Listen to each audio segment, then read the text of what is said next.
just a minute. Well, I was just going to stand in front of it and hand these out, so that's probably not such a good way. Like,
How's the club? Haven't heard of things. I've been here. Good afternoon. Welcome to Mahoney College Auditorium and to the celebration of Maida's life. What a good life it was. My name is Jason Morrison, the funeral director, and today our celebrant leading the service will be Dave Parker. Today we've got a number of invited speakers. Unfortunately we couldn't fit everybody in, so we'll leave that to invited speakers as on the program today. But if you did particularly come with something that you'd like to be said after the celebration is finished here, Colin and Emma from the photo shop will be over in the front corner, and they'll be able to video record some tributes if you've got them. So feel free to come up while a cup of tea is happening and record some tributes on the video. If you haven't thought about turning cell phones off to silent, now's a good time to do that. Thinking about exits, if we need to evacuate the hall unexpectedly, straight through out the back is probably the best way at the moment. Otherwise follow some of the exit signs. Bathrooms at the back at the rear as well. Well, without too much, I'm going to hand over to Dave and we'll start our service.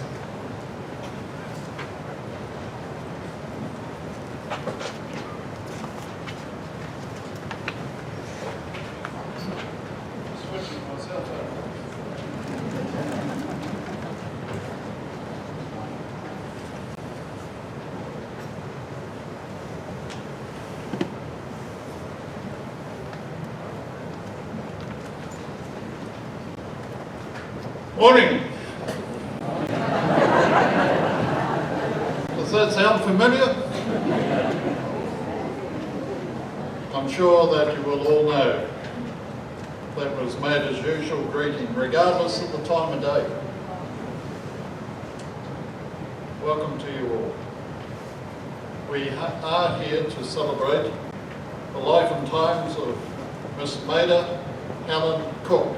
Now, a lot of you didn't know she had a second name, did you? And you didn't know it was spelt that way. But that's the true and correct spelling. So, Miss Cook was right. Some of you, I believe, have come from afar, from Australia. We welcome you all, those of you who've made this special trip. Many of you have come from the South Island. A special welcome to you. Many from other parts of New Zealand. So again, a special welcome. You know, you have come because such was the love and the respect that you had for Miss Cook. Today is almost like a school reunion, really. You turn to your right and your left, and behind you there's somebody that you went to school with. Even some of the old teachers, as young as they still look, are here. Pretty well every former student that attended either Warkworth District High School or Mahurangi College will remember Miss Cook for one reason or another. Teachers come and go. However, some are more memorable than others. Maida was, as you all know, home economics teacher extraordinaire. From 1961 to 1992, an amazing record of service for her profession, her school, and indeed her community. It is indeed a sad, sad time for us all, but none more so than her family and closest friends. And so I would like to extend to Maida's brother Alan and all his close and extended family, and there are a number, our warmest and most sincere condolences in your loss. There are many of Maida's family who could not make it here today. Some, and we are grateful, have made it here. And so we welcome you and we extend that sympathy to you. And may I say to you all that the community of Warkworth is sharing your grief, as Maida was very much a part of us. It seemed like she could have been an auntie to anyone. Thomas Campbell once wrote, "To live in the hearts we leave behind is not to die." And Carlos Paco, who was the manager who took over the information centre from me way back, lives now in San Diego, and he asked if I would read those words. To live in the hearts we leave behind is not to die. Since posting her notice of bereavement, I have received more than 300 messages on Facebook. Many were ex-pupils and friends from all around the world. Many recalled their special times and the classroom antics. And the common thread of memories were, don't lick your fingers. Egg beaters beating, tongues not wagging. Pull up your socks. Tuck your shirt in. I must say it's nice to see all you guys dressed today. Appropriate attire. Such was Maida, our teacher. You would have read a lot of the messages from your former schoolmates and teachers. Caring, respectful, meaningful and loving messages they were, and far too many to mention today. We're going to ask now Judith Quigo, I think it is, Quigan, thank you, and Maida's niece to come forward and to read for us the poem Crossing the Barn. Thank you, Judith.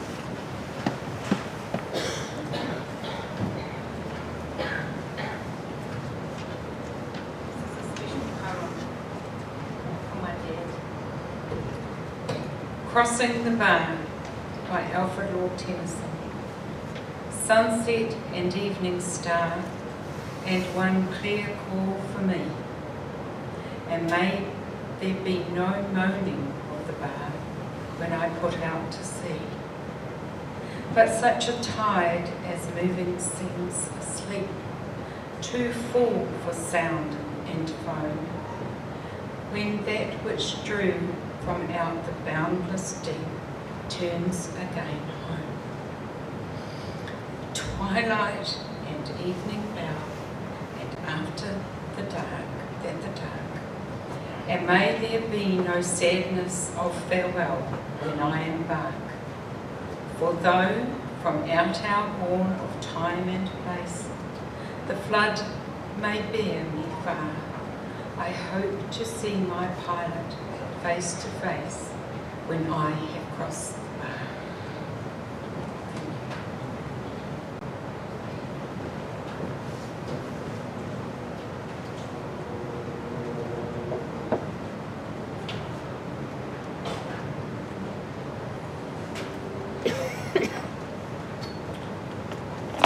As my home economics teacher, like many, Maida and I, of course, go way back to 1961. I did have my Walkworth District High School cap, but I left it in the car. Because it's moth-eaten, about to fall to pieces, like the reading. I had been one of the foundation pupils of this secondary school in 1958, and I see there's a few of you in the hall today. I think there are around about 200 of us who came here as third formers to the new school when there was only 4 blocks here. And it wasn't until 1961 that one Miss Cook appeared on the scene. Well, you can imagine.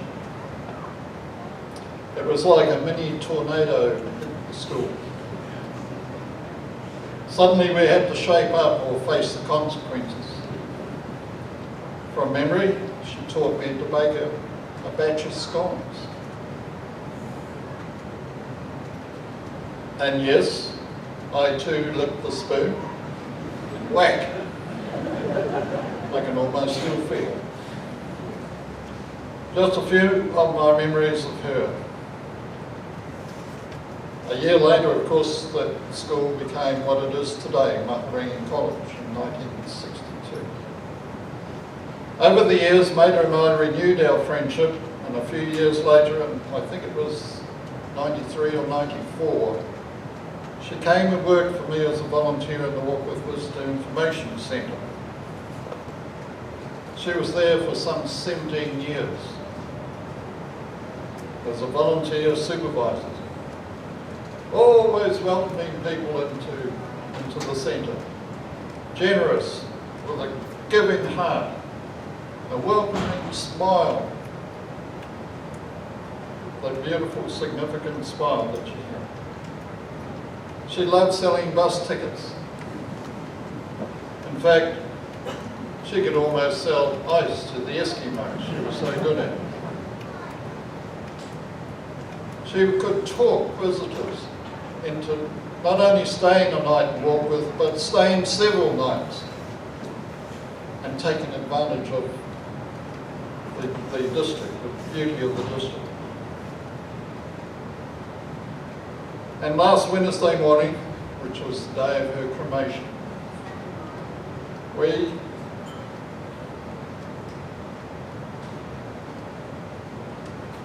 as a group of her volunteers gathered and shared a barbecue breakfast at Snell's Beach in her memory. It had almost become like a ritual. Every month we would meet at a different place and we would share that breakfast over a glass of bubbly. And who would have ever thought that our dear friend would one day end up in a wheelchair? Walking down the street was really quite a mission for some who accompanied her, because everybody wanted to say, "Hello, Miss Cook." Well, it's time for others to share their memories and to pay their respects. And firstly, I would like to ask Sue Ella Quinn to read some of Maida's words. Thank you, Sue Ella.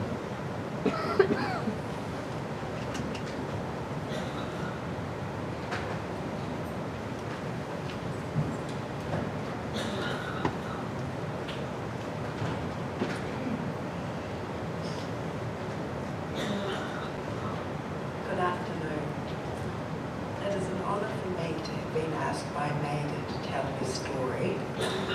This is Maida's description of her life and some of the many highlights. Maida Helen Cook was born on the 22nd of May 1938 in Karamea on the west coast of the South Island. Her parents were Helen and Ellen Cook, known as Nellie and Jack. Maida's older brother is Alan Cook. Maida grew up on the family dairy farm in Karamea, and their farm supplied the local dairy factory with cream to make butter. And not just any butter, but butter of the highest quality. Times were different when Maida was a child. Her house lights were run on batteries and kerosene. On cold days, she warmed her feet in the warm door of their wood coal range. Maida saved lambs and piglets' lives with whiskey and warm milk. One of Maida's early memories was sitting on a post watching her parents saw wood and seeing her mother almost lose her hand to the sawmill. This was quickly bandaged by the local maternity nurse before a 3-hour drive to Westport Hospital, where Dr. Foote sewed on that hand. Mrs. Cook could never feel anything with that hand or bend her little finger, yet continued her exemplary knitting, sewing and cooking until she died at the age of 97. Maida was a devoted daughter. She always spent Christmas at home with her family in Stoke, and Mr. and Mrs. Cook were frequent visitors to Warkworth. Maida attended Karamea District High School. The secondary department had 26 students and 2 teachers, and lessons were held in the local bowling club. Only 4 subjects were offered: English, Maths, Science and Geography, up to Form 5. For her 6th form year, Maida attended Nelson Girls College as a boarder. Nelson Girls College was memorable for Maida because of the other girls' boy fixations, the fattening hostel food, and her time as a hockey representative for the school and for the Nelson area. However, the West Coast had left its mark on Maida.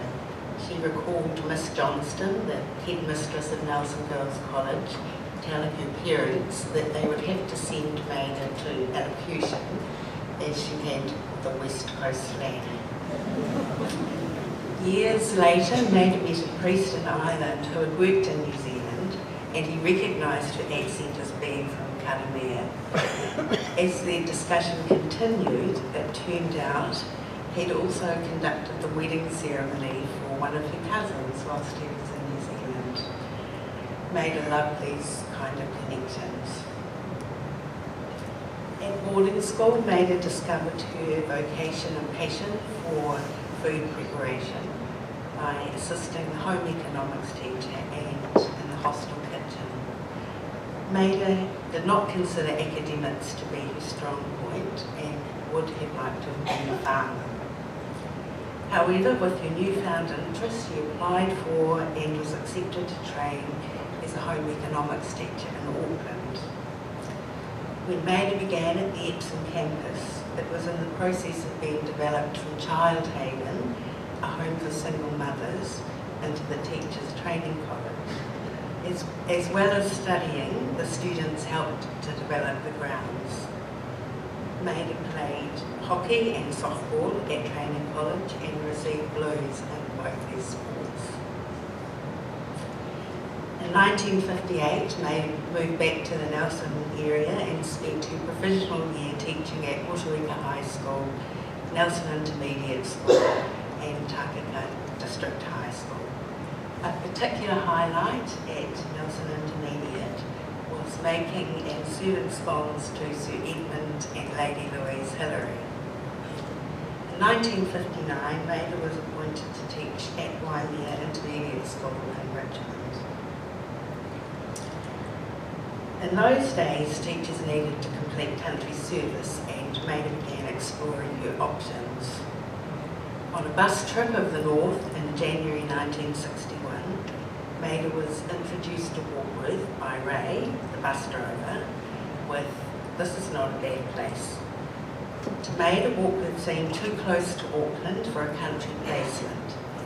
However, to her surprise, she won a position at Warkworth District High School and began teaching there on the 22nd of May 1961 for her 23rd birthday. Ray had delivered Maida back to Auckland, and this time his comment was, "It's a bit clicky." Maida moved into the teacher's hostel on Hill Street and began proving her worth immediately. There was no fridge or washing machine in the hostel, and Maida managed to convince the school committee to purchase these important appliances. She was adept at killing the mice in the kitchen cupboards by swearing at them and hitting them with a stick. Maida also taught at least one of her flatmates to cook. The challenge of being accepted into a close-knit community did not faze Maida. She set herself the goal of being accepted by the people she worked with, the students she taught, and the community she lived in. In her usual determined way, she worked hard to achieve this. In Maida's second term of teaching in Warkworth, she catered to the annual school ball, definitely a community event, and this was of course successful, and Maida felt she was suddenly much more accepted into the community. Maida enjoyed the community spirit around this ball. There were many donations for the supper, including live crayfish.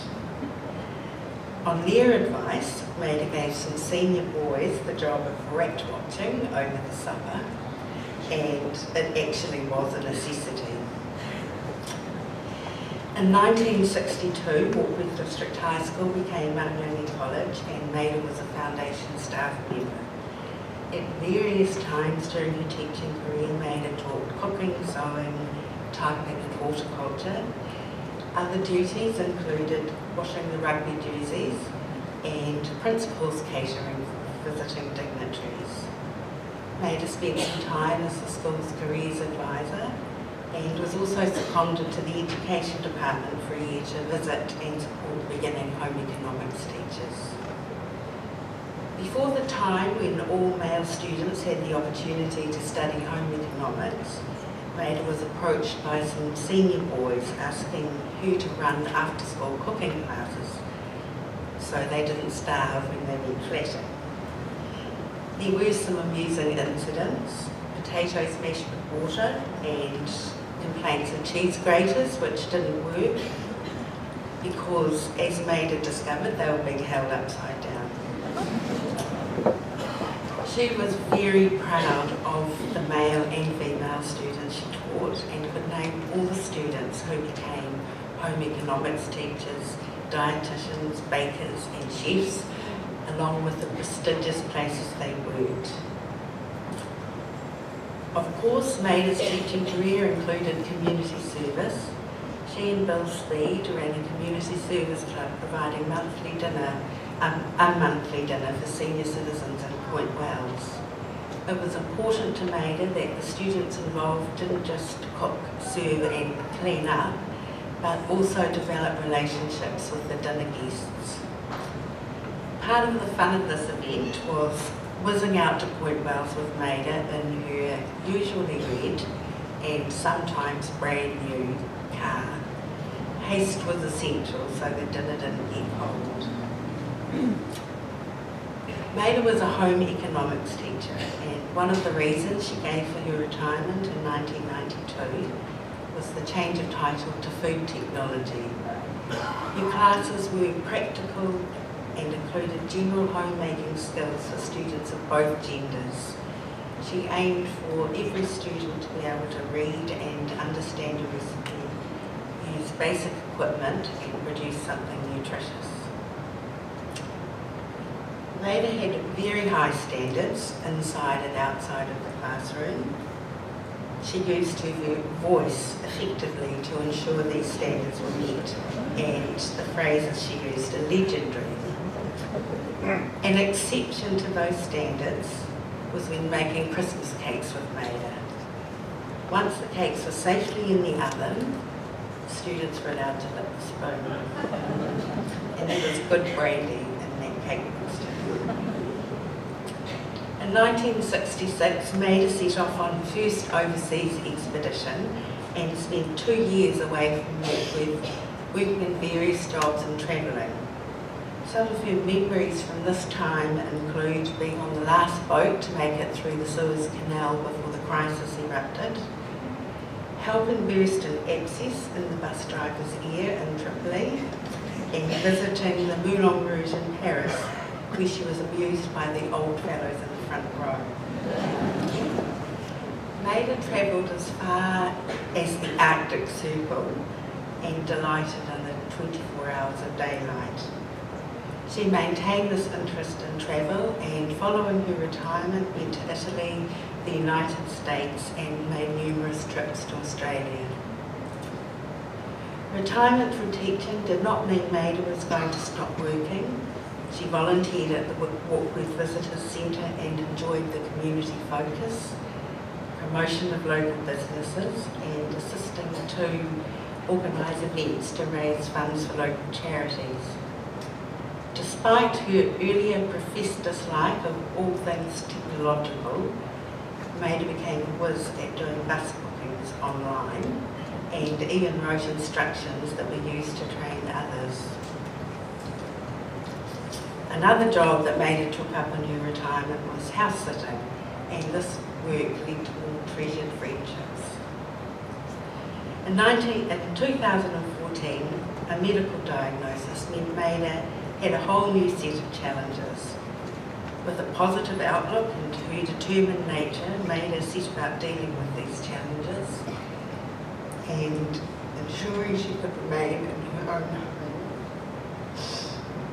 She even managed to raise awareness about the state of some footpaths, leading to improved access for people with reduced mobility and disabilities.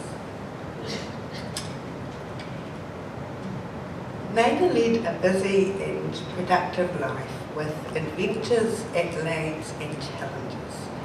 She's passed on her knowledge and skills to many, many people. She has contributed to the community, and she's been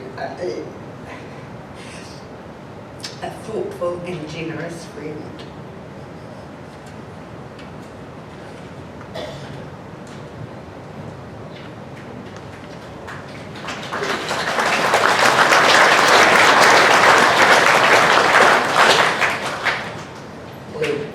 Very privileged to welcome Maida's brother, Alan Cook.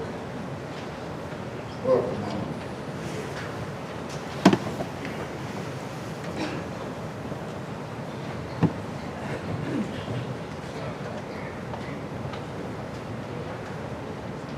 Well,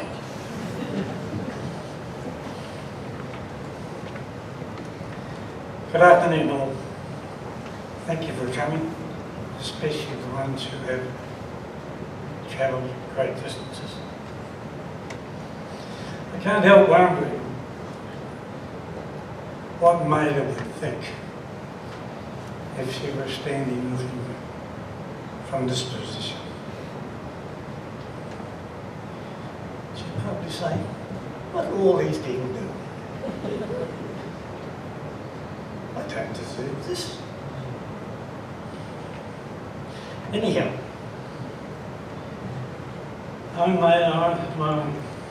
my name is Alan. I'm Maida's brother. As we've heard, Maida grew up in Caravan, and hence her love of animals. I remember her conducting services for pet lands who did not survive, complete with flowers, crosses made from apple box wood, that was my job. As we've heard, she attended the Canberra Primary School and Canberra District High School until before leaving to further her studies towards her chosen career. Maida loved life. She set herself very high goals and goals in every pursuit she undertook. This helped her achieving a very high standard in sport, career, travel, and community projects, and all through her life. She was devoted to her mother and her Uncle Vince in later days. She had very strong feelings towards her immediate and extended family and relations, keeping up all their activities by various methods. At this stage, I would like to mention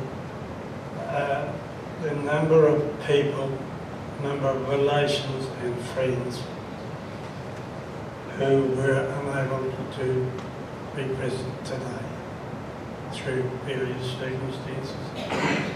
I know their thoughts are with us as with their spirits.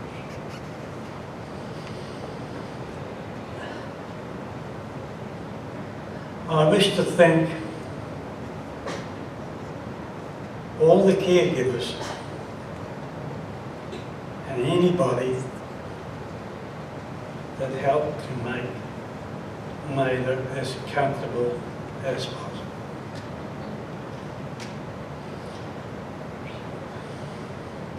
I would also like to thank all the hard-working people behind the scene that organised this service. My friend, my advisor, my sister, Maida. Safe journey, sister. Travel well. Go well. Go well. Say hi to all. Thank you for listening.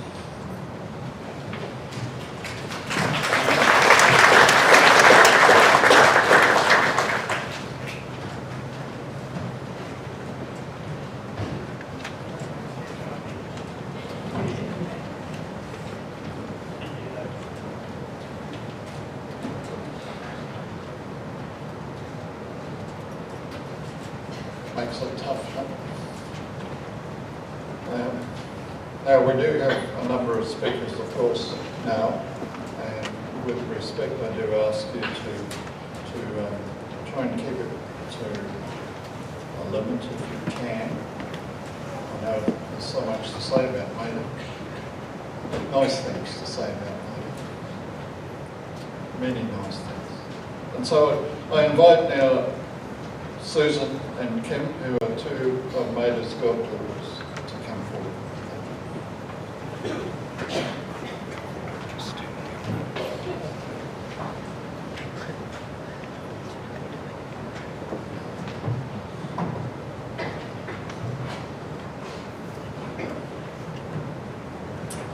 Hello everyone. My name is Susan Hodua and I have been privileged to have my godmother, Maida Cook, in my life since I was born 40-something years ago. My mum, Jennifer Miller, first met my Auntie Maida in January 1963 at the Warkworth Teachers Hostel as my mum moved in for the school year. There were 5 young women teaching at primary school or college and 1 dental nurse. My mum has asked me to speak on her behalf today, and here are her thoughts. My mum and Auntie Maida flatted together for a number of years, often sharing leisure activities such as playing golf, cooling off after work with a swim at the cement works, and joining primary teachers playing bowls at Campbell's Beach. In time, my mum and Auntie Maida flatted separately, eventually adjoining units in Morpeth Street. Theirs has been a lifetime journey alongside each other, involving their parents, my dad, my sister and I, and our children. We will all miss her, but we have many great memories to treasure. My mum will remember Auntie Maida most for her unfailing enthusiasm for life, for people, and especially for her pupils, including the after-school Bachelor Boys cooking classes, her whānau, the netball team she coached, and all the sports teams she supported so keenly. She had been a Nelson hockey rep, but willingly took on the coachless netball teams with great success. On more than one occasion, she also filled a gap and played hockey for Maharangi in the Saturday competitions. It was then my mum's job to pluck her from the field and drive to the golf club in time for them both to tee off, with Maida beside my mum in the car, stripping off her red hockey uniform and hurriedly putting on golf clothes. Goodness knows what any approaching drivers must have made of their antics. In recent years, my Auntie Maida made a point of phoning my mum every morning to check that she was all right.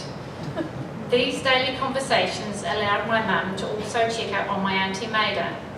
Although on many occasions my mum would find that while Auntie Maida was talking to her, she could also be Skyping, texting, on her tablet and watching the TV all in the same time. Talk about confusing.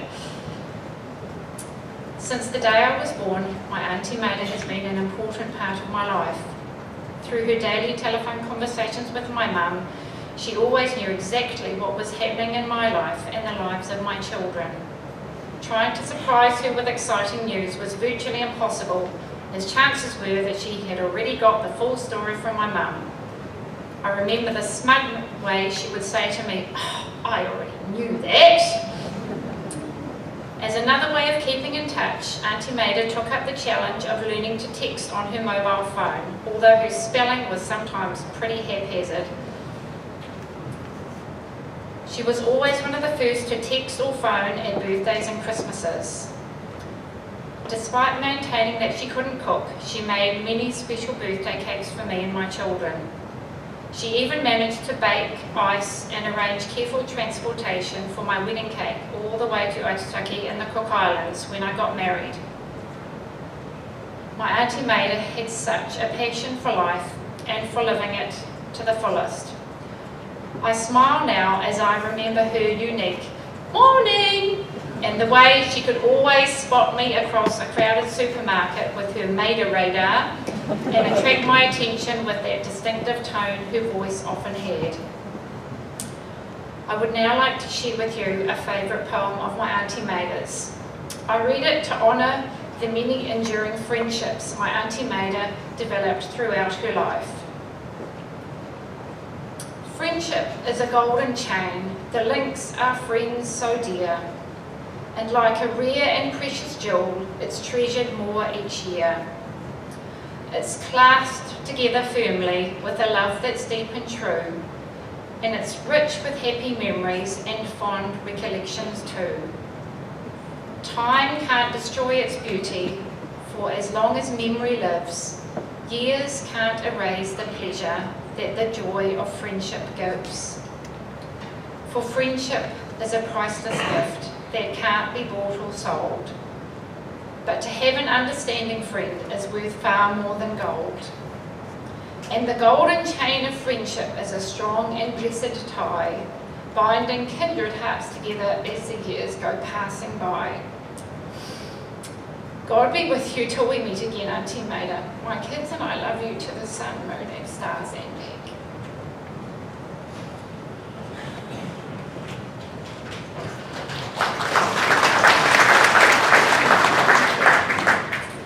Hi, my name's Kim Sterling and I've been honoured to be Maida's goddaughter for 40 plus years. My mother, Moira Atkinson, Mrs. H and many past students here, and my father, Garth, have been close friends of Maida's for 49 years. Mum tells a story of when she used to teach in the classroom below the home ec room. Auntie Maida would often be heard in her best West Coast elocution-trained voice, getting angry and letting her voice fly at some poor unfortunate student while they were cooking. Her voice was known to travel over vast distances throughout the school. Mum has always said when this happened, her class would then become very quiet and behave well for the rest of the period. For those of you here today that were students at Mahu like Susan and I think we can all remember Maida's distinctive voice. She always knew the name of every student and seemed to appear if you were doing something wrong.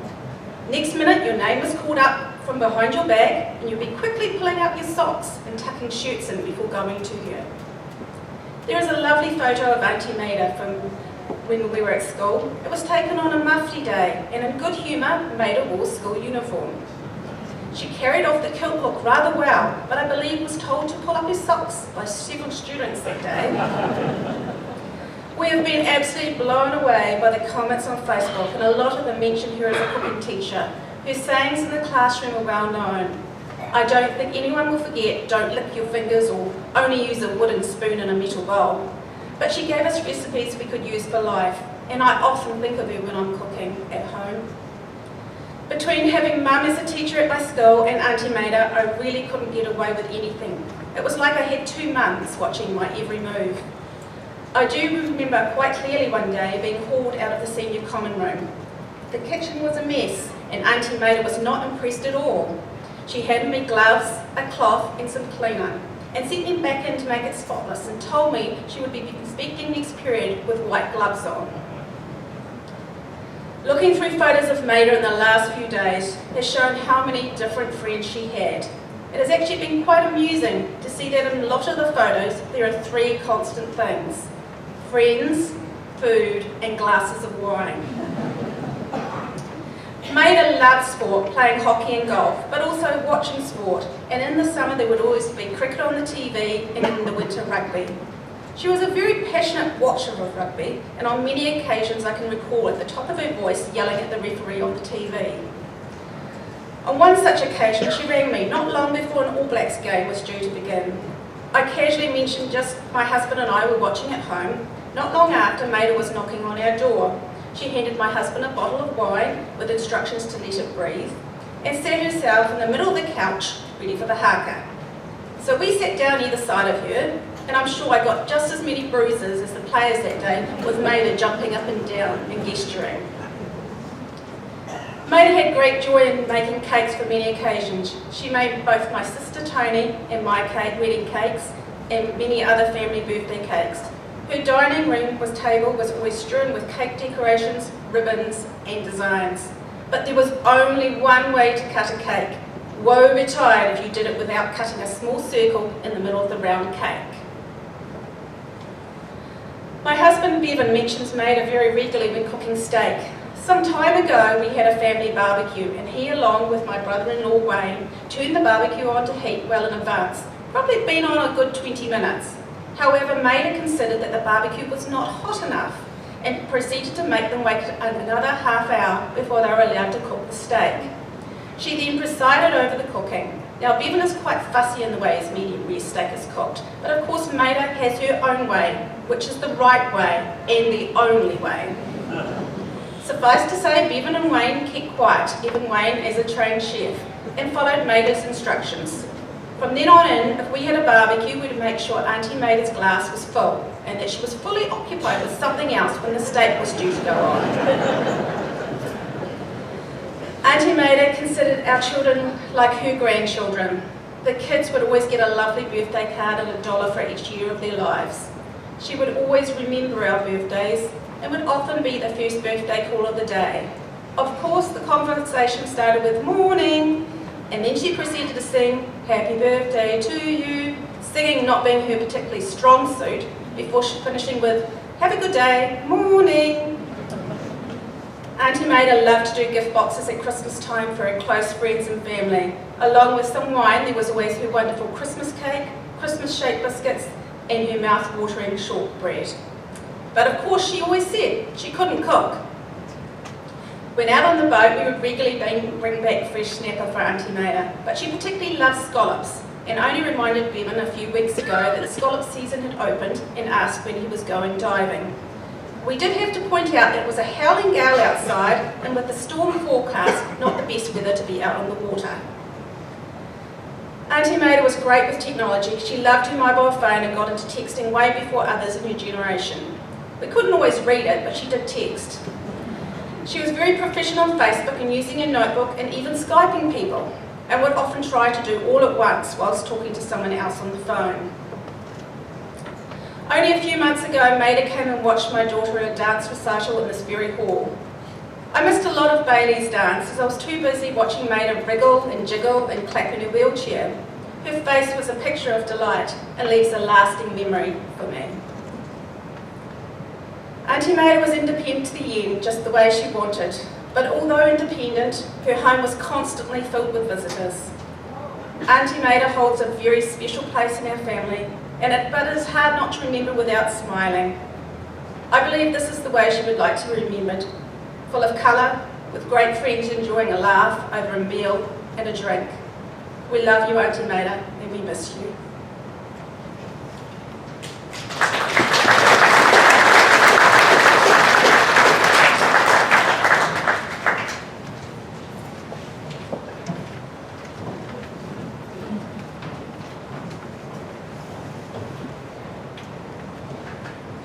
Between 1970 and 1993, the principal of this Marine College was a chaplain named Mr. Alan Shaw. Alan taught here for 24 years, and I welcome Alan this morning, or this afternoon. Morning. Morning. We've got too much morning on it. Thank you.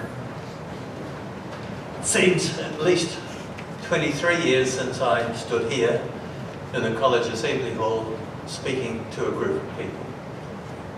I'd just like to say welcome to you all, because we all have that unique regard for a very courageous woman. Audrey and I saw Maida about 3 or 4 days before we shot off to the South Island, and she seemed very alert and in fine fettle, and we were surprised and overcome to get 2 or 3 or more phone calls from friends here in Warkworth to say that she had passed. I first met Maida in 1970, and I'll come back to that a little later on. In 1987, Audrey and I had the privilege of travelling overseas to look at various high schools in quite a few countries and have a holiday as well. And on a particular day, we were travelling in Germany from Heidelberg to Frankfurt by train, an intercity express.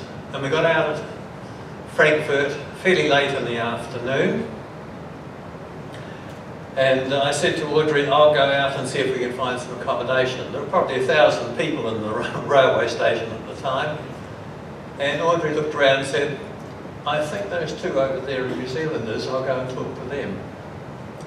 So I went out in the usual way to try to find accommodation, and when I came back, Audrey was talking to this couple.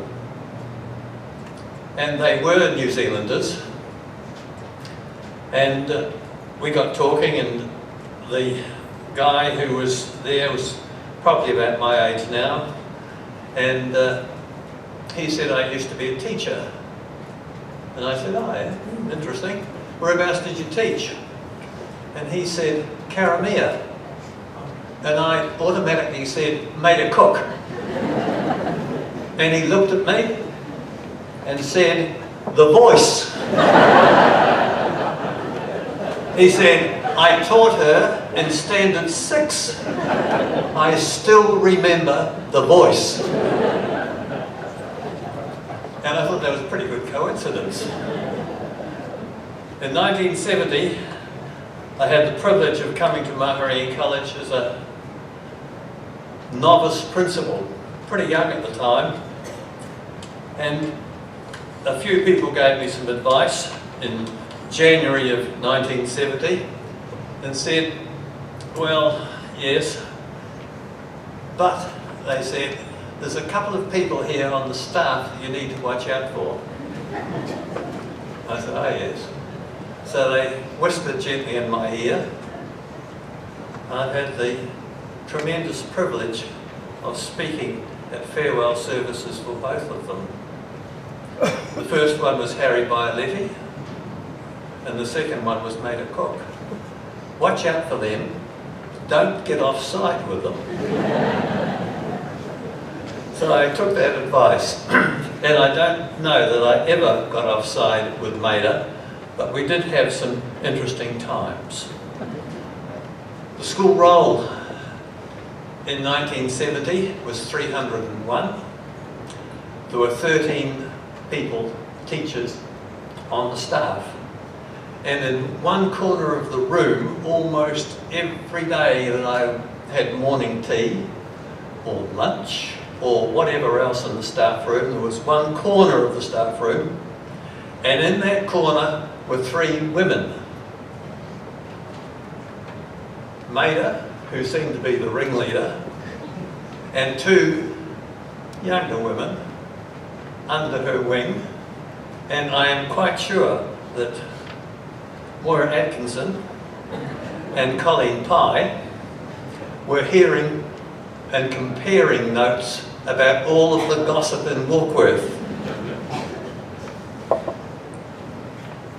Somewhere later in the year, Maida came to see me in desperation. It was the second time in desperation. And this was when boys started doing sewing. And she said to me, Mr. Shaw, she never called me Alan until we both left. Mr. Shaw, I can't cope with this any longer. I just can't cope. I said, what's the problem, Maida? She said, it's the sewing business with boys. She said they drive the sewing machines like they have racing cars. And I just can't cope with it anymore. They'll wreck the machines. No, I didn't have a solution to that, but we talked our way through it and got a whole set of new sewing machines. There was one other occasion which is even more memorable. At some stage in the, I think it was the late 1970s, it might have been the early 1980s, my memory's going, and a group of 2 or 3 teachers were appointed to choose the colours for the repainting of the school. And this was duly done. The school was repainted. Some of us thought it looked pretty good. At the beginning of the term, after a day or 2, Maida came in to see me and said, there's my resignation. What? Why? She was desperate and she was crying. She said, I can't stand it any longer. What can't you stand, Maida? And I'm now quoting her. She said, I can't stand this cow-shit colour opposite my room.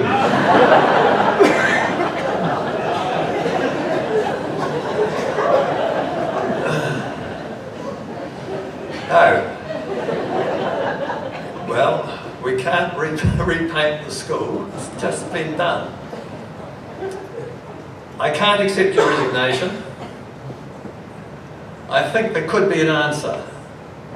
And she looked at me and I said, what would happen if we put curtains all the way along the lower windows of your room? I'll think about it. A week later the curtains went up, the resignation was withdrawn and Maida stayed on. A very happy ending. I received a couple of notes from 2 former members of staff who can't be here. And one was Alan Henderson, who lived next door to Maida for quite a long time. He was head of maths for quite a few years during the first years of Maharangi College, and then stayed on for about 5 years after I arrived. I'm just going to read it. He says, "Thanks for the opportunity to pass on a few comments about Maida. Use as little or as much as you think is appropriate. I first met Maida Cook in the car park at Maharangi College on my first day at the college in 1964. I'm not sure that was her official job or not, but she enthusiastically introduced me to the administration block and other staff members. My last meeting with Maida was when we called on her in May 2013. She arranged for the deputy principal in the school to show us around the new classrooms at Maharangi College, and then we enjoyed a lunch she'd prepared for us in her home. It was like the Last Supper. Early in my days at Mahu, Maida and Jenny Miller tried to introduce me to golf. I borrowed Norman Page's left-hand golf clubs. What a day we had. I spent most of my time over the boundary fence collecting my golf ball.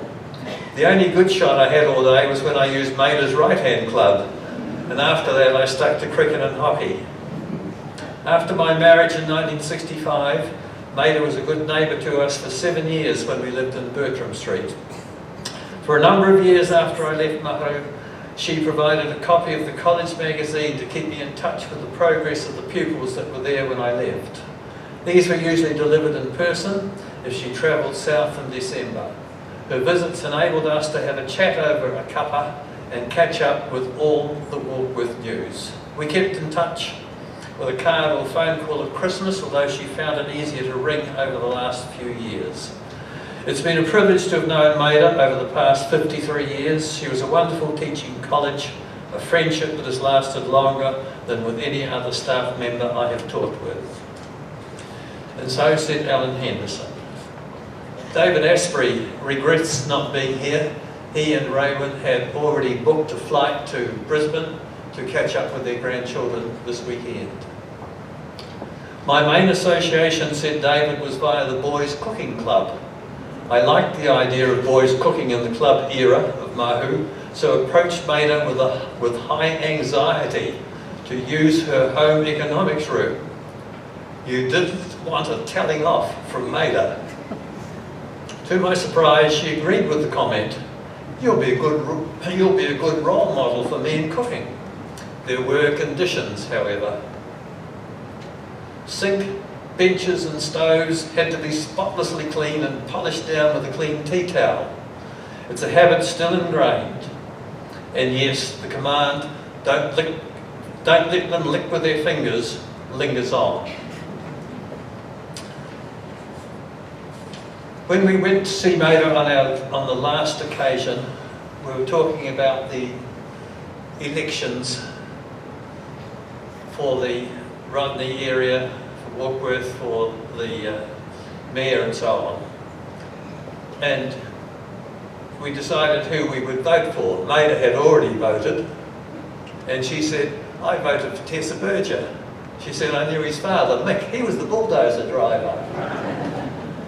And the one thing that Maida knew was everybody. I don't know anybody else who knew as many people in the district as Maida did. If I wanted to know something about family history, I saw Maida. And she was alert and bright on that last day that we saw her as at any other time. She had extremely high personal standards, not just in the cooking room, but about the school. And I know when I used to go around the school at lunchtime and Maida was on duty, I could hear her voice from one end to the other, and I moved in the opposite direction extremely quickly. Remember the voice. I can recall when she was in the visitor centre in Warkworth, and I was walking past Stubbs Butchery, and I heard the voice. So I went in and had a chat. I just think that Maida did a tremendous job here at the school, particularly for functions. The school ball in the early days, always catered for by Maida and her group of girls. When we had visitors, it was important sometimes, if they were Department of Education people called building inspectors, to treat them well. When the Maida thought that the room, the home economics room, was being a little run down, the stoves weren't up to it, the benches were obsolete, then we would invite the district building inspector to come. And a huge spread was put on for lunch, and we buttered him up. Maida was very good at buttering up those sorts of people. And in a week's time we got a letter which said, we've decided to refurbish the whole of the home economics room. It shall be redone inside. There'll be new stoves, there'll be new cooking equipment. We'll bring you right up to date. Now that suited Maida down to the ground.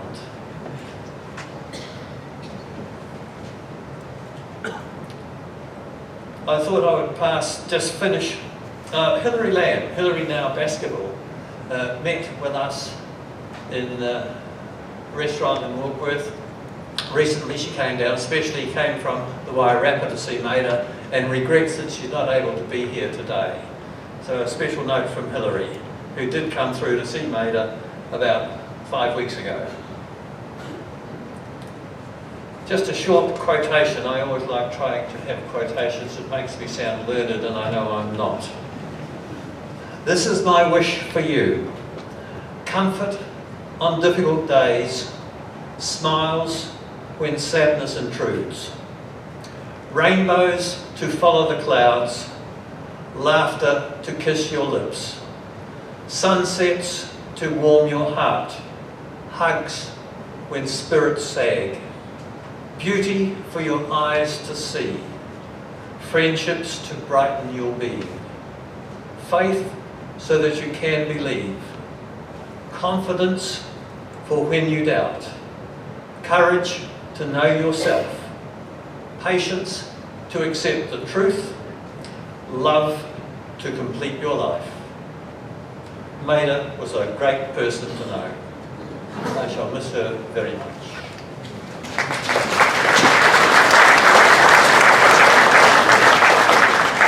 Bill Speed, who knows Maida even better, much better than me, because Maida used to go to his house every Monday night for a meal. Bill.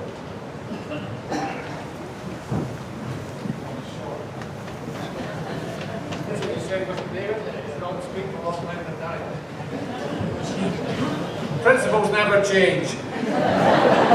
Neither the old school teachers. Alan's just remarked on the fact that Maida was our neighbour. Post Alan Hunter, Alan and Florence Hunter,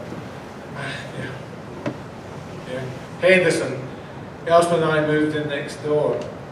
And we had millions of little kids, 4 of them, including some ring-ins. Ring-ins. There was a beautiful photograph of our youngest, and Kim, and Susan, about 15 months old, we think it is. We don't know where it was taken, but we know we've got it. Anyway, Maida was our neighbour, and she's a gorgeous neighbour. She used to come over every night about 5 o'clock and either bath the kids or help Elspeth with the tea. She taught Elspeth a lot. She taught Elspeth to sew. She taught Elspeth to cook better. Because, like you all said, Maida had her ways. Believe it or not, when I retired, Maida was still coming to tea. She taught me to cook too. And I thought it was one of the best times I have ever had. She introduced Bill and Elspeth to fine dining. Not through her own cooking. Her and Margaret Buckley, on their travels down to Auckland, found this fantastic restaurant in Browns Bay. The cook, the chef, you see, was Colin Brown, if you remember. The restaurant was the Dolder. And we used to take our kids, if they passed school C, 5 subjects, down to the Dalder for a special meal. Only one of our kids didn't get there. Susan, you were the only one who passed that year, this particular subject, and all the rest of them failed. We're talking about French.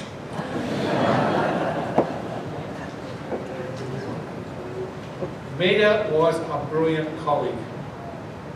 Now I remember things about Maida that you guys don't. You're going about how wonderful she was with technology. Well, you see, in the early days, Maida hated technology.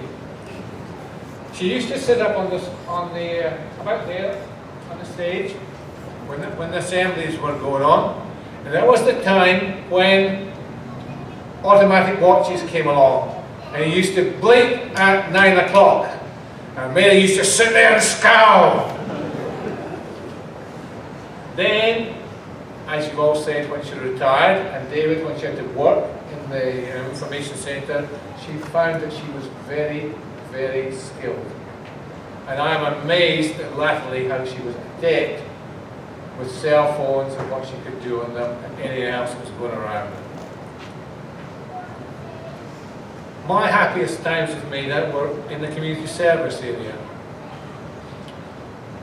I've been trying to remember the name of the other woman, and someone whose old walker has got to help me.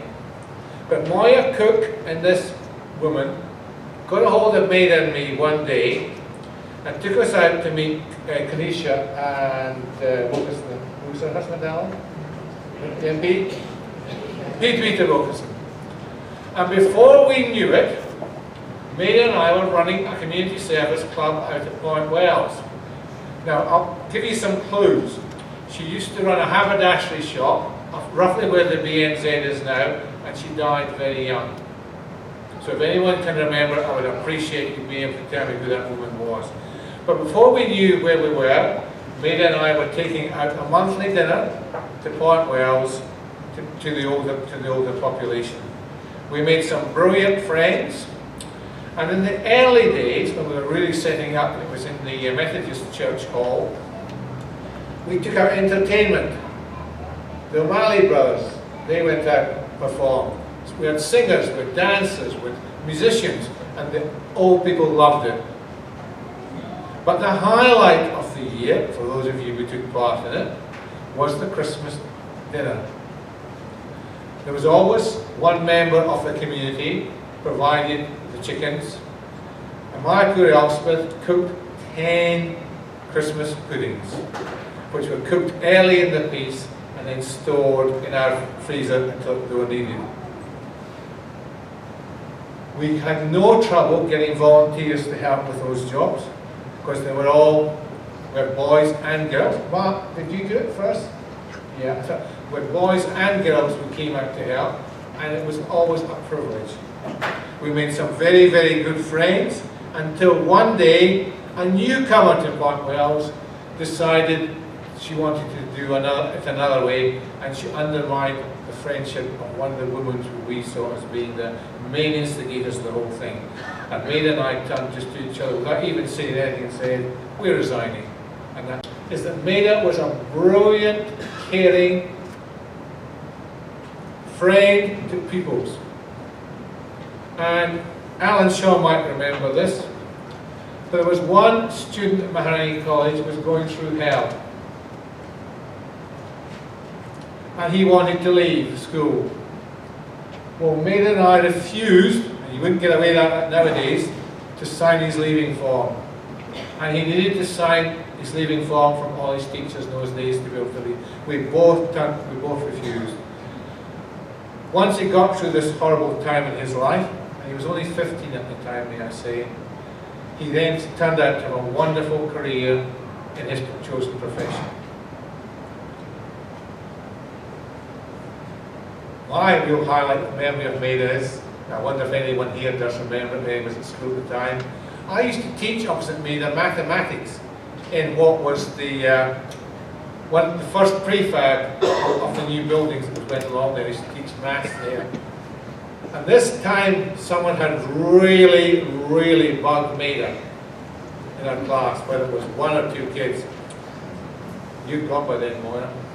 And she, actual fact, was going bang! She said to this kid, oh! And she took these windows, remember the little windows she had, she slammed it. And the first one broke. And then she did the next one, said, oh! Bang! Then she did the whole line of windows before she was satisfied. So Maida wasn't sometimes the angel you all make her out to be. She had a good temper, and she used it appropriately. For me, as for Moira, as for anyone else that talked with Maida, it was the friendship. I was talking to Colin Pye the other day, and I always thought it was hilarious, and those of you of that generation remember, to have Miss Cook in one room and Mrs. Pye in t'other, and then that was your home economics department. She was a brilliant friend. She was very reliable. She never ever let you down. And I remember the only time I let Maida down was because someone had not passed on a message to me. Can you remember Maura when she was in real strife and she really needed our help? And was in fact one of our daughters had passed on the message that Auntie Maida had phoned and she really, really needs you. And that's where I felt really sad. It reinforced in my mind how her friendship was 100%. She never ever let you down. When you wanted her, she was always there. I still haven't come to terms, unfortunately, with Maida's loss. I start honestly to believe she's gone. When you've had someone in your life for 44 years, and she's come to your house for dinner for 42 of them, it's a hard, hard thing to turn around and say she's gone. I still expect to go round to that house, open the door, and see her there. I cannot believe that the Maida Cook that Elspeth and I knew and loved went so quickly. That was the thing that has shattered me. I didn't see her for a whole fortnight because she was off to Women's Probus. And when I went back 2 weeks later, it was not Maida. For the first time in my life, and honestly, it was not Maida. And these photographs you see of Maida in the end at the town hall, that was not Maida. Maida was feisty, Maida was strong, Maida was determined, and her determination is what I always remember. Bless you all.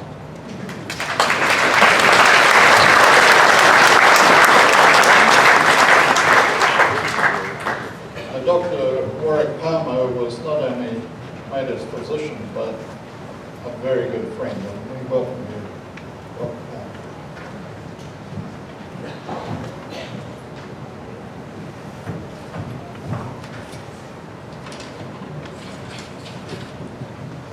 My shirt is tucked in.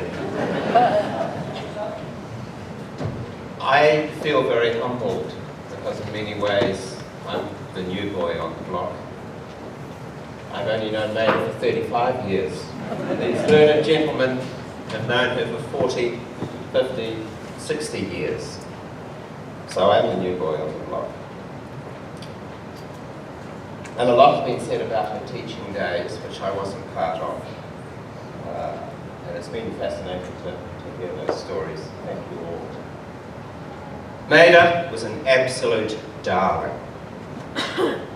She has endeared herself as an icon of this town.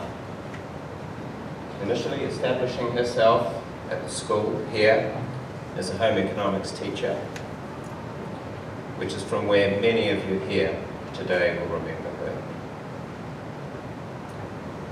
Knowing her myself latterly, particularly since her retirement, she has immersed herself in the Walk With community, the Walk With Information Centre.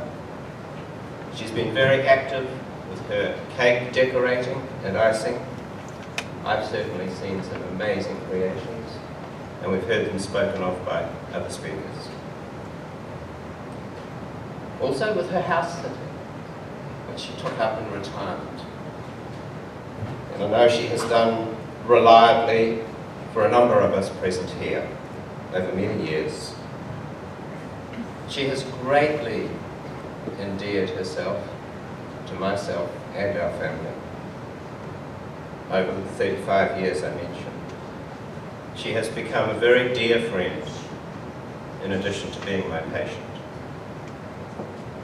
She has looked after our house, she's looked after our children, our animals, and she's done this absolutely beautifully. She has particularly endeared herself to our children, unfortunately neither of whom can be here today. And they have always eagerly anticipated her dinners when she has helped and encouraged them to make their own hamburgers whilst providing us with a splendid meal. Latterly, she has carried her very unfortunate diagnosis of motor neuron disease with a dignity and a calmness which I have found inspiring, and I'm sure all of you have too. She ultimately departed from this world very much on her own terms. She made it extremely clear to me that she wanted to remain at home and she wanted to die there. Very unfortunately, I was overseas during the last week of her life, and she complained to my dear wife Margaret that it seemed Warwick was always away when I get sick. I'm sorry, mate. So Maida's made a huge contribution to this town in many, many different ways.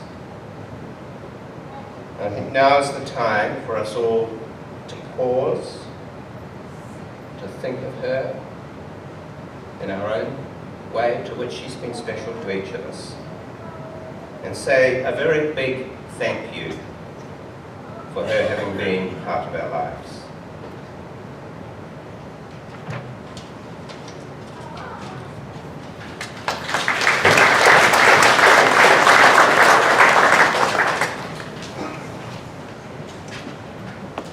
Well now, how are we going? All right? Most interesting. Great stories. I'm sure you're lapping it up, as it were to say. So I'm going to give you the opportunity now to stand, because Maida loved this hymn, this song, All Things Bright and Beautiful, and she was not a religious person as such, but the words in that hymn meant a lot to her. So I really would like you to stand and join with me in the singing of All Things Bright and Beautiful. Thank you.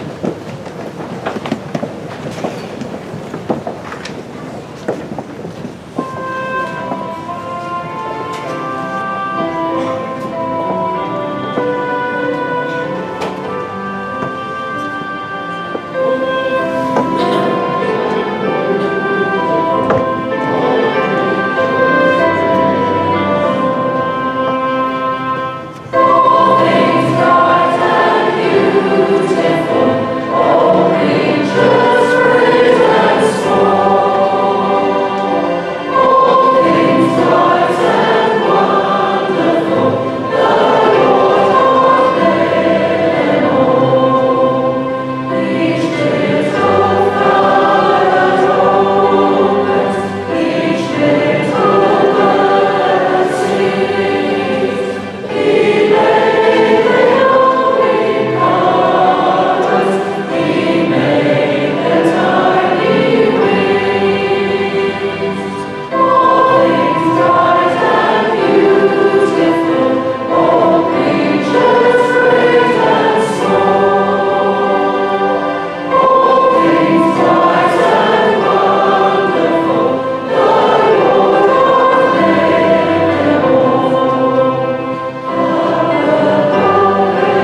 Now, we do have just 4 more folk to pay tribute, and I welcome Mark Blom.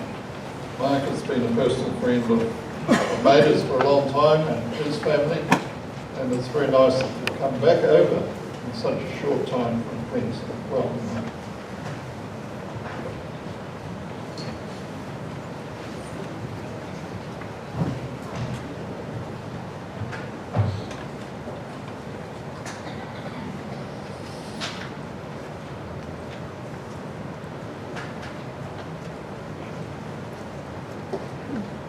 Miss Cook to so many, Maida to most who were close.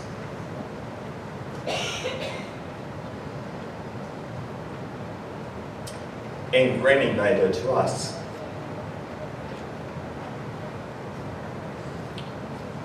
Granny Maida is a much loved and precious member of our family, and is loved and cherished by others who she chose to call family as well. We would like to thank the team of caregivers and health professionals who ensured that Granny Maida was able to maintain ownership and a measured degree of independence regarding her life over recent months. To Tui, Kathy, Sue and Ingrid, who we were fortunate to meet only a few weeks back. Michelle and I are eternally grateful. We know, as others have already said, how important it was for Granny Maida to remain at home. Granny Maida's positivity and strength of character are how she managed to cope with her illness. She never complained about her illness and the limitations that it forced upon her. Granny Maida just got on with it, whatever it was. Granny Maida had a tenacity for life and for living life. She enjoyed every day. She saw her community for its wealth of good, and equally saw the good in all people, unless she caught you doing wrong and the evil for it. Over the years, we have been most fortunate to share with Granny Maida birthdays, Christmases and holiday times. All those special moments that bring families together, and then in between, there have always been catch-up phone calls, emails and texts. And if I didn't reply on time, I was in for it. Granny Maida has been an amazing support to both Michelle and I.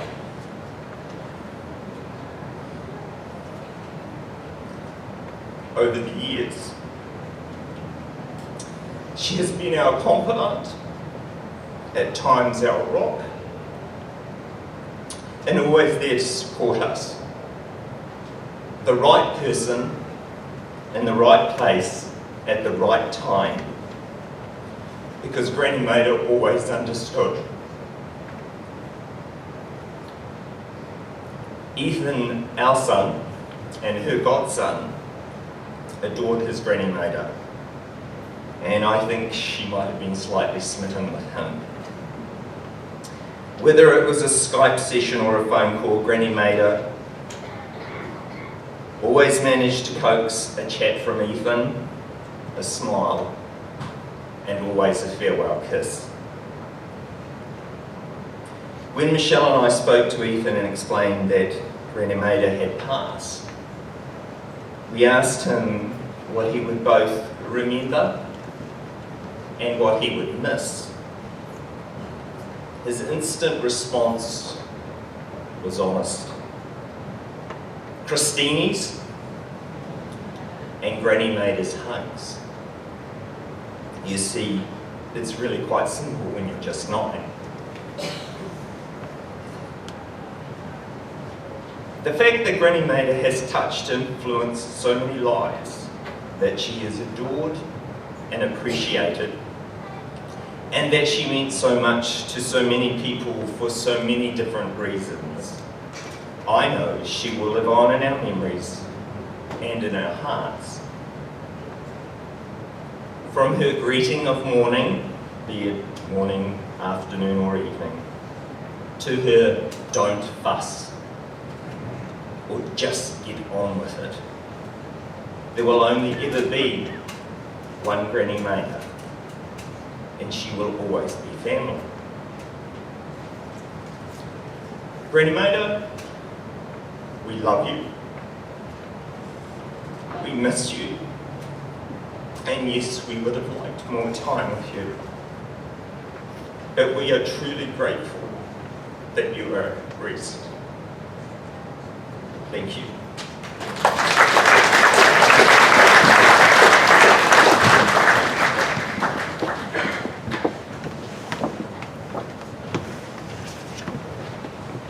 Now, for some years, Maida was associated with the old Warkworth Town Hall, and to speak on behalf of that committee, Raymond Morrison is with us. Thank you, Raymond.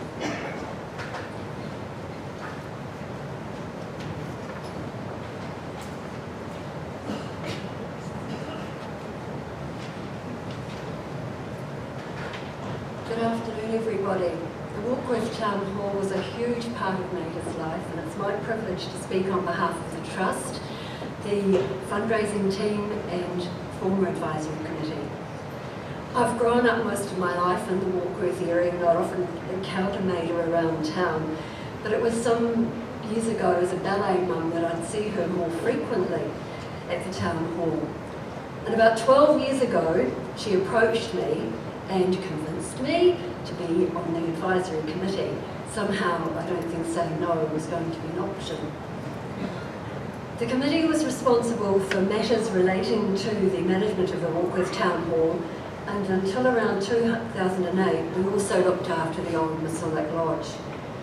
We managed to implement quite a few significant improvements on the Masonic Hall, and we struggled to get any traction on improvements for the poor old deteriorating town hall.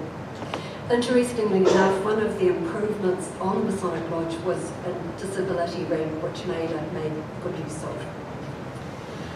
She was on the advisory committee for over 20 years, and she was an important and key contact for all users of that busy hall. In effect, she was a hall custodian. She kept a keen and watchful eye on the state of the hall overall, and she, especially after it had been used, to make sure that everything was left clean and tidy. She was instrumental in collating information, mostly of a historical nature, and it was put in a display case at the back of the town hall, which told this town hall story. She was really proud of that display case, and it had to be dismantled when the hall started being renovated, but everything was taken out very carefully, and it's been stored and will be used again when the hall reopens. When the Masonic Hall was given separate administration, the Warkworth Town Hall Advisory Committee effectively became what Graham North termed the Save the Town Hall Committee. Maida was fiercely passionate about the town hall, and she was a champion for its restoration. She recognised the importance of such a community facility, and she appreciated the historic value of the building. In fitting style, when the hall was 100 years old in 2011, she made the celebration cake. I last saw Maida about 2 months ago, and it was outside the New World, in her mobility scooter, and the voice said, "Is the town hall going to be ready for my funeral?" Well, sadly, Maida, it's not to be the case. We would have loved to have held this service there. It would have been so fitting, given all that you have, the passion and dedication and commitment that you've given to the building. Just a few weeks ago, Maida was at the Ko-Fi Festival open day for the town hall, and she was in fine form. Thanks, Vivian, for sharing your stories of her time there. She was even telling the architect a thing or two. You'll always hold a very special place in the hearts of all the people who've been associated with the Town Hall with you over the years, Maida. You were absolutely thrilled when Auckland Council and the Rodney Local Board agreed to the restoration of the hall after all those years of battling. And a bit peeved that it had taken some time. When the Town Hall opens next year, we'll acknowledge you and be thinking of you with very fond thoughts. Thank you.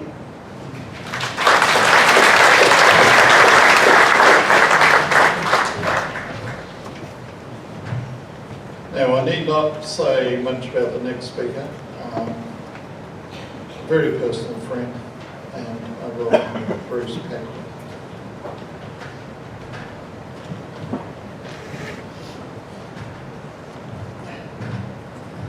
Might look like on paper, but it's very short.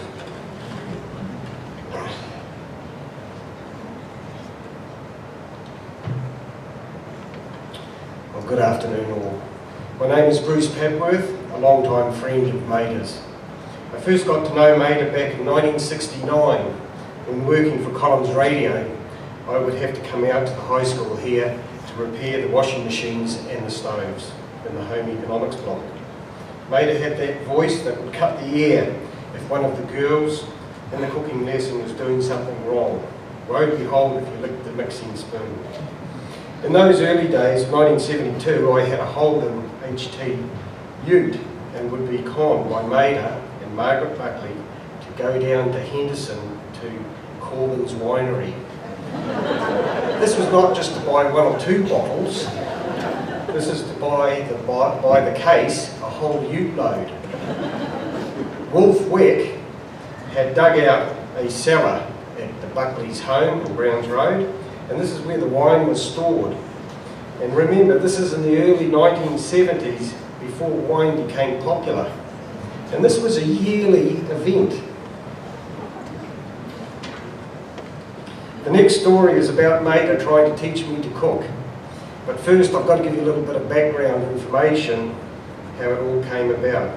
In the early 1980s, I was living and working in Auckland, and my partner, Jane Tate, had recently died, and I couldn't really cook. I had fire on the stove, fire on the bench, fire on the floor. Being technically minded, cooking is just heat transfer. Pull it out before it gets too black, or if it just looks cooked. It was my theory. Well, I needed a bacon and egg pie and to take duck shooting, and I'd seen Jane make these before, and I thought, how hard could this be? Now, all you cooks take note. I arrived home, took the pastry out of the freezer, threw it in the microwave. Then attempted to roll it. Well, it was just like hot putty. So I cut it into strips and stuck it all together. Added the contents and I baked it. Well, I ate it. When I told Maida, she offered to give me a lesson in rolling pastry. You know, pastry is quite easy to roll when it's at room temperature.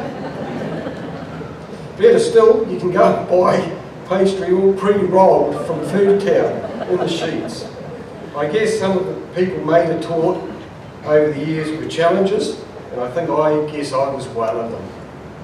Maida purchased a home in about 2009, her first, as she'd always rented up to this point in her life, and then set about doing the unit up over a number of years with the help of Alan Ross, Neil Oliver and myself. First came the driveway and the terrace, then came a new kitchen and a laundry, painting of the interior. Then came a new bathroom, and by now she had been diagnosed with this motor neuron disease. So we future-proofed the bathroom so she could stay in her own home, as she knew what the outcome was of this terrible disease, as her girlfriend, Bev Hyacinth, had died from this same disease some years before. 4 weeks ago, I did cook Maida some whitebait fritters, from the west coast of course. They were delicious. She used to tell me of the time her father would catch whitebait and tins of whitebait in kerosene tins and just bury them in the garden for fertiliser. And this is where they lived down in Karamea on the west coast. You know, Maida told me I'd come a long way with my cooking, always the school teacher. I still can't really cook, so I'll stick to the things I'm good at. She'll be sadly missed. Thank you.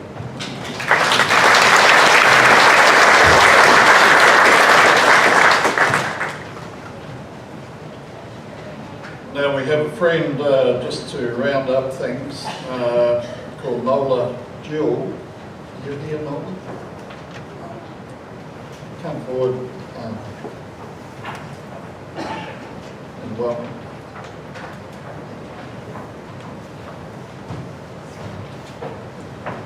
Good afternoon. I'm proud to be the last person because I can have the last say. I've known Maida for more than 60 years. We met going outside the principal's office at Nelson College for Girls. No, Nelson College, I can tell you. Nelson College for Girls in 1961. No, sorry, 1955. Maida had come from the West Coast. I had come from Waveney, North Island. 2 country hats hitting the principal one morning was just too much. And she advised Maida on that very day that she needed the elocution lessons, but I didn't. So how about that? Over the years, Maida, we met again as she went to home science, technology, I went to school dental nursing, and we met again at Waimea Intermediate at the opening of the new intermediate in Nelson. We used to meet in the staff room every morning for a cup of tea because you can't work if you haven't had a cup of tea, and of course the gossip for the day. Maida then left and came to Warkworth, and over the years we then moved to Wanganui from Nelson, and so in August and Christmas she always called on the way past, and so we always knew that the day after school finished Maida would be down to stay the night before she went on to Nelson. They were lovely days and we had great catch-ups. I just want to say that Maida's resting place will be Marsden Valley Cemetery in Nelson. This is close to the township of Stoke where we both lived. I visited Marsden Valley only last month this year to take my red roses to my husband's plaque and some for Maida's parents as well. A beautiful place, well maintained, and a glorious view of Tasman Bay. Rest well, my dear friend.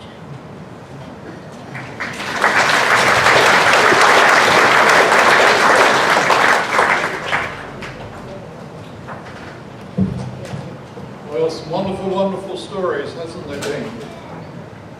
And there will be a video that's recorded all of these speeches today.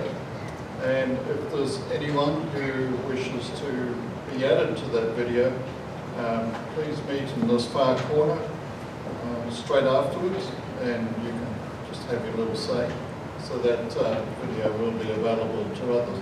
I'm not sure whether it was mentioned, but down there in the left-hand corner is a table of all the bits and pieces from Maida's house, from her flat. Worth looking at. We have, just to finish with, quickly thank a number of people, and that is firstly to Maida's doctor, Warwick Palmer, her carers from Geneva Works, Kathy, Sue, Ruth and Joanne, which I believe are here, and all her closest friends, indeed her neighbours who've been great friends with her, and indeed our whole community. Thank you so much. Mahu College, and especially Connor Simpson, who's our Tico man up there today. You've done a great job. Thank you so much. The Warkworth Wellsford Hospice, who are very patiently waiting out the back there to give us afternoon tea, so you won't need to cook when you go home tonight, folks. The cakes are already in there. And also there is a box for donations to hospice down the back too, there if you'd like to. I'd like to thank also Jason Morrison Funeral Services and his team. They cared for Maida.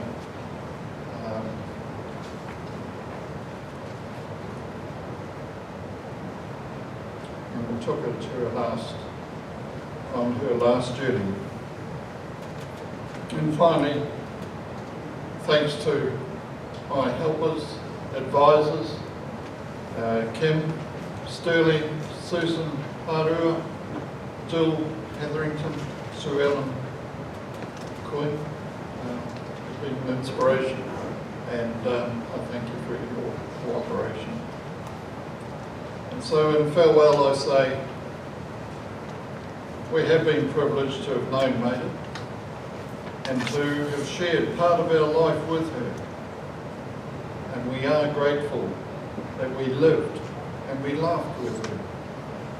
And in return, she shared her love and support. So be strong in her memories. Godspeed, Maida. Rest in peace. Thank you, everyone, for coming today.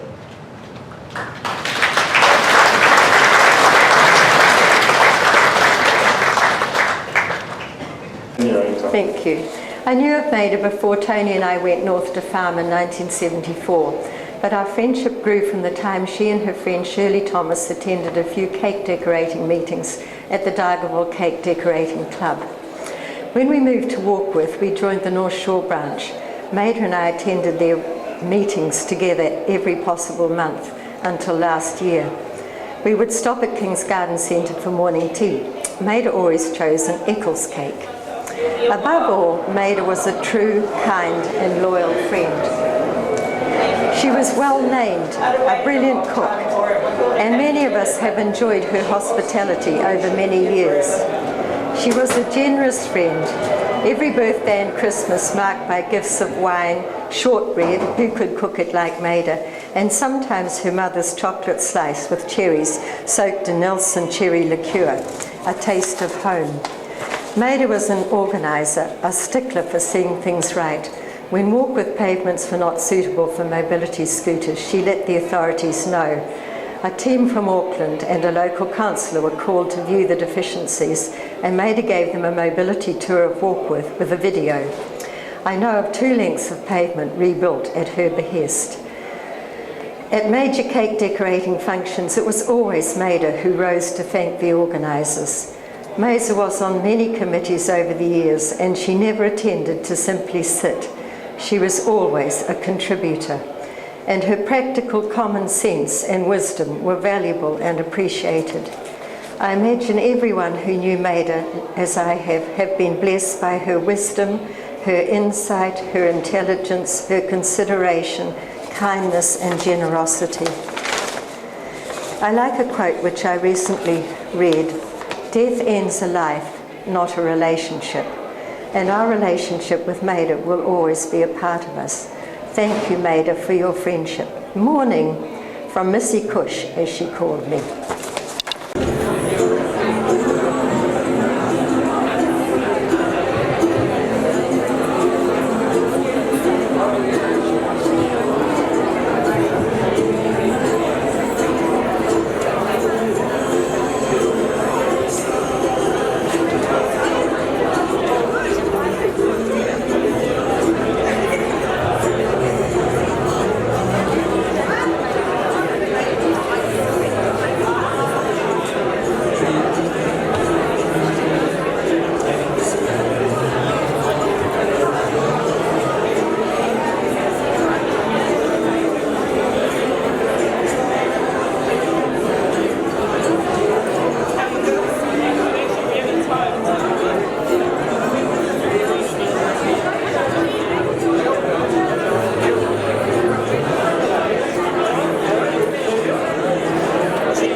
Thank you.